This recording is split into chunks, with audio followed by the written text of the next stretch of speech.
샬롬, 이동춘 목사입니다. 오늘도 여러분의 삶이 주님의 평안으로 가득하시길 기원하며 하나님의 말씀을 나누겠습니다. 오늘 주시는 말씀은 야고보서 1장 9절로부터 11절의 말씀입니다.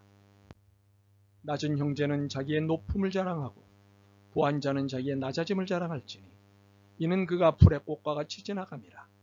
해가 돋고 뜨거운 바람이 불어 풀이 말리면 꽃이 떨어져 그 모양의 아름다움이 없어지나니 부한 자도 그 행하는 일에 이와 같이 세잔하리라. 아멘. 야고보서 1장 9절로부터 11절 말씀을 본문으로 돈의 지배인가 하나님의 지배인가 라는 제목으로 말씀을 나누도록 하겠습니다. 오늘은 돈에 대한 이야기를 하려고 합니다. 돈이라는 것은 필요하고 때로는 중요한 것이 되기도 합니다. 그런데 이것이 때에 따라 악이 되기도 하고 선이 되기도 합니다. 또한 돈 때문에 사람이 추해지기도 하고 멋있어지기도 합니다. 돈 때문에 살인도 나고 돈이 없어 굶어 죽기도 하고 자살도 합니다.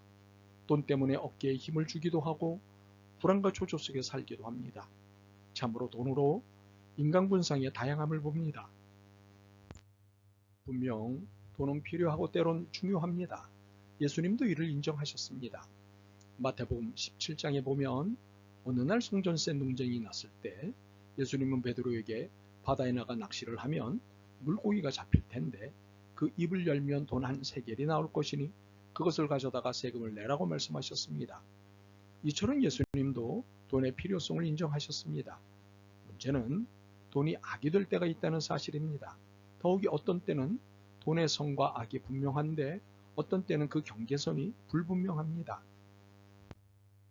대부분의 사람들은 부자가 되고 싶어 합니다. 가난을 원치 않습니다. 그런데 이것이 당연한 이야기처럼 자리를 잡고 있습니다. 안타깝게도 한국교회 안에도 깊이 자리를 잡고 있습니다. 예수님을 믿으면 사업이 잘 되고 부자가 될 것이라는 축복론이 일반화되어 있습니다. 물론 부자가 되어 가난한 사람들을 도와주고 좋은 일을 많이 하겠다는 이유가 있습니다. 아름다운 마음입니다. 그러나 이러한 태도도 문제가 있을 수 있습니다. 부자가 되고 싶다는 이유가 가난한 사람을 도와주겠다는 것인데 이 안에는 무엇보다도 부자가 되고 싶다는 욕망이 작동할 수 있기 때문입니다. 이러한 욕망을 미화하기 위해 가난한 사람을 돕겠다고 포장하는 것이라면 이는 이율배반적입니다. 물론 아닐 수도 있겠지만 우리는 이러한 이율배반적인 욕망을 경계해야 합니다. 그렇다면 성경은 이 수많은 논쟁점들을 어떻게 정리하고 있을까요? 마태복음 6장 24절에 보면 하나님과 재물을 겸하여 섬길 수 없다고 말씀하십니다. 하나님과 재물은 서로 조화될 수 없는 반대편에 있다는 것입니다. 하나님의 자녀는 하나님만을 섬겨야 하고 하나님 이외의 것을 의지하거나 그 위력을 인정하는 것은 이방인들의 행위라고 규정하십니다. 돈의 위력을 인정하고 돈이 있으면 뭐든 할 수 있다고 생각한다면 그것은 곧 돈에 굴복하는 것과 같다는 것입니다. 그러므로 성도에게는 부자냐 아니냐 하는 것이 중요해서는 안 됩니다. 물론 부의 유무로 편리한 삶을 살 수도 있고 불편한 삶을 살 수도 있습니다. 그러나 부가 의미이고 가치가 아니기 때문에 부의 유무에 연연해서는 안 됩니다. 우리가 깊이 신앙해야 하는 것은 조건이 축복이 아니라 하나님을 잘 믿는 것이 축복이라는 사실을 놓치지 않는 것입니다. 그러므로 중요한 것은 주님의 자녀답게 근면하고 성실하게 살아가는 자세입니다. 그러나 이것은 잘 사는 것의 표상이지 이로 인해 부가 축적되는 것이 아닙니다. 잘 살고 못 사는 것이 부의 유무로 인한 것이 아니라 바르게 살았느냐로 규정되어야 하는 것입니다. 그러므로 부를 하나님의 복으로 규정하는 것은 애초부터 잘못됐고 그것에 연연해하지 않도록 삶의 태도를 정비하는 것이 옳습니다. 사실 어떤 사람이 부자인가 하는 점을 이야기할 때 우리는 그 기준을 잡기가 쉽지 않습니다. 1천만 원을 가지고 있으면서 부자라고 생각하는 사람이 있는가 하면 10억 원을 가지고 있으면서도 가난하다고 생각하는 사람이 있기 때문입니다. 이 세상을 누리고 살 만한 많은 조건들을 갖추고 있음에도 불구하고 더 많은 것을 얻으려는 사람들도 있습니다.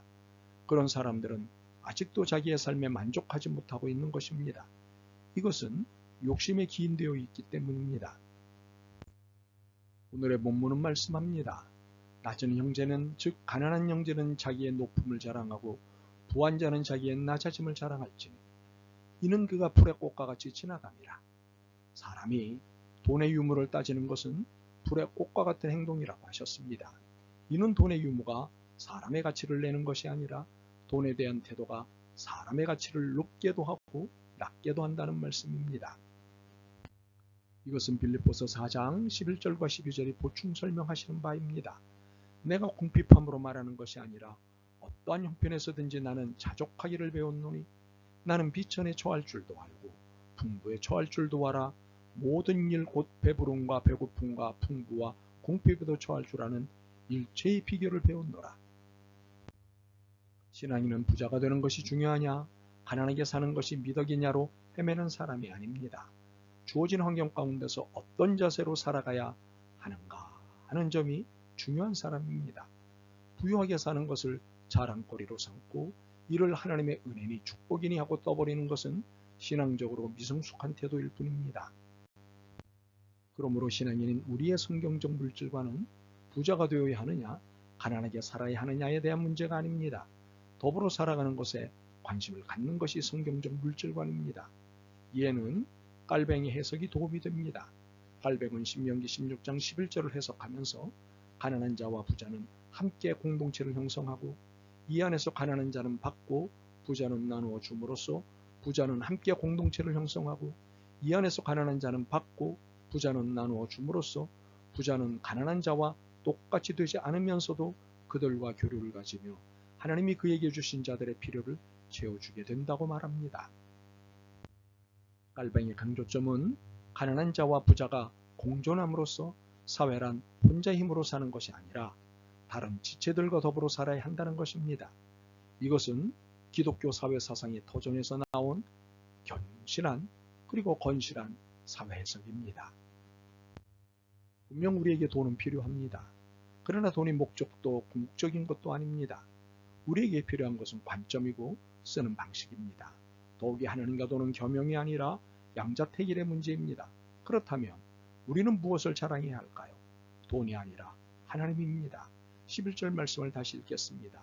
해가 돋고 뜨거운 바람이 불어 풀을 말리면 꽃이 떨어져 그 모양의 아름다움이 없어지나니 부한 자도 그 행하는 일에 이와 같이 쇠잔하리라. 바라기는 돈이 여러분의 삶을 지배하는 것이 아니라 하나님이 삶의 지배자가 되시길 바랍니다. 참으로 주님이 여러분의 전부이시길 소망합니다. 아멘. 주님이 단지 저희들의 일부였음을 깨닫고는 깊이 회개합니다. 이제 저희들의 전부이심을 고백합니다. 돈에 목숨을 거는 것이 아니라 주님께 삶을 바치기로 결심합니다. 돈의 노예가 아니라 주님의 사람으로 살겠습니다. 예수 그리스도의 이름으로 기도드립니다. 아멘. 오늘도 여러분의 믿음과 삶을 응원합니다. 사랑합니다.